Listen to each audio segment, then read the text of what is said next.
Today on Draw TV, I'm with my pal and co-collaborator, Dave Goode. You're watching Draw TV.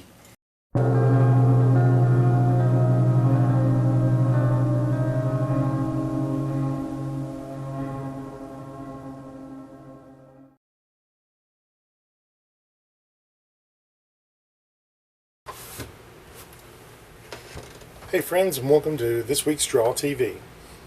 Today we're going to be drawing a Dr. Judo comic book cover, and we'll be listening to an interview with my pal Dave Goode about the upcoming Judo Comics comic book coming out soon. And sit back and enjoy, and I'll see you at the end of the video. No, we don't have to do a separate thing now. Alright, do whatever, and then when you're done, just tell me and I'll stop it. All right, is it recording still? I'm just loving Mr. Film Director. He knows his stuff. Yeah, He knows his that's what I'm stuff. saying. This is cool. Hey, welcome back to Draw TV. I'm here with my pal and co-collaborator, Dave Goode. Dave, we've been talking to each other via CBG magazine, CBG, what was it? Comic Buyer's Guide. Right. Back in like 2000 or so, early Okay. 2000s. Yeah, we've known each other for like 12 years. Exactly, and we've never met in person. And then, but we've talked on telephone. I've edited videos. It's a lot of fun and stuff. And then when you said you were coming out to Tennessee to visit, it was just like The greenest state in the land of the free. Yeah, I was just so excited. And then I had my pal David Walker drive me up there to get you, and there, standing in the doorway at Greyhound, is Dave Goode, just standing there, arms up in the air like this, and tell him what you wanted to say if it wasn't a crowd. I just was going to do the Dave Goode, who rides for justice. Yes, it would have been awesome, but it was so many people in there. But anyway. And I didn't want people to think, people in Tennessee to think, oh, crazy New Yorker here. Yeah. So when you first started sending me stuff to work on and stuff, you could really see this 1960s influence, the Silver Age influence, and I always wanted to ask you what kind of books did really influence what you were doing, the Mr. Incognito stuff. Well, I know that Judo Master was one influence, but tell me some more. Well, actually, it wasn't just a Silver Age thing. I went back to what some people refer to as the Atomic Age, which overlaps into the Silver Age. It's, say, 1946 to 1964.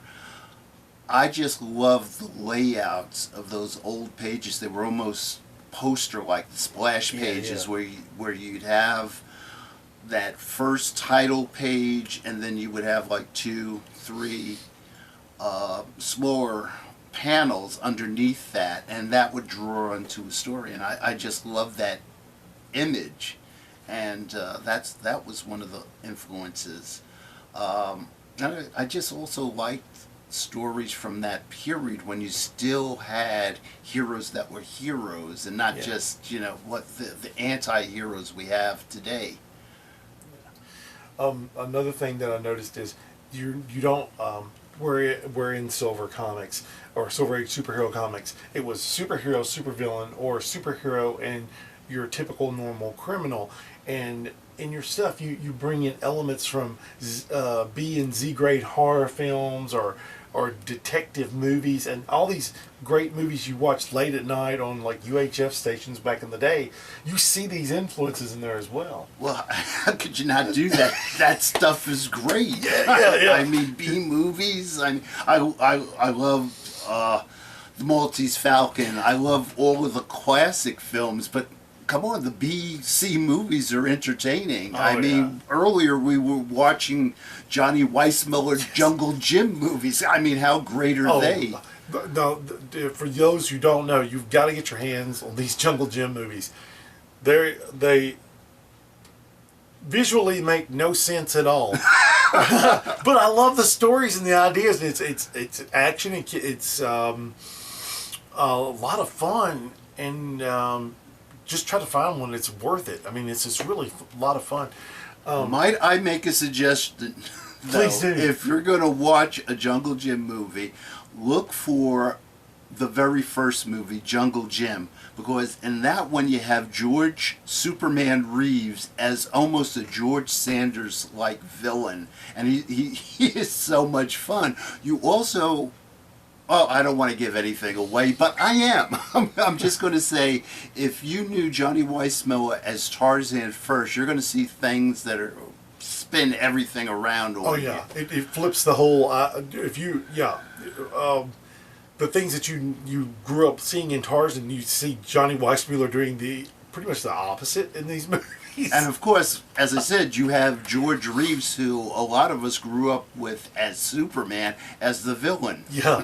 So pretty much you're seeing Superman and Tarzan not being Superman and Tarzan, but it's a lot of fun, and just try to find it. It's really worth it.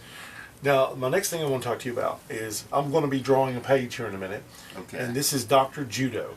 Now, the stuff we've been doing together... Dr. Judo. Dr. Judo. The stuff we've been doing together has the retro feel, the retro look to it. It just kind of rolls, and it's clean, it's good fun, but it also has that B and Z grade film feel, and it's action packed, and I really enjoyed working on them.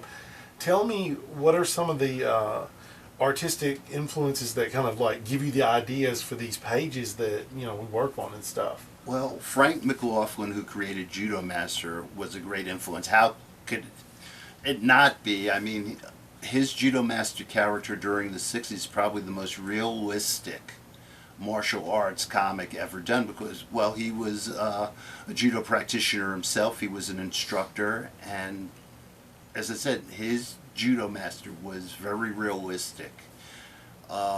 He got me into studying judo myself when I was younger. A great influence. Another big thing about the Dr. Judo character was I was reimagining. You may not know this, but George Reeves, who we were talking about earlier, who played Superman, studied judo under the great Gene LaBelle, and it just clicked into my mind one night, what would have been a great movie superhero other than Superman for George Reeves to have played? And I created the Dr. Judo character. And what else can I say? I don't want to give anything away because we haven't really put out a complete Dr. Judo story yet, so I don't want to give away too much about the character. There is a book coming. It's just we have things we do and bills to pay. But once we get those out of the way, the book is coming, and it's pretty awesome. Dr. Judo does appear on the Good Stuff blog. That's correct. He has appeared a couple of times on the Good Stuff blog. And there's a link down below in the description for this video to the Good Stuff blog. You've got to check it out. It's really, really cool. This guy right here, he writes some phenomenal stuff. I wouldn't say phenomenal, but I phenomenal. write what I like. Happy trails to you until we meet again. I think it was enough just to happy trails. I know. Anyway, we'll see you next time on Draw TV. God bless. See you soon. Okay, take care. Oh, right, the dogs are barking too.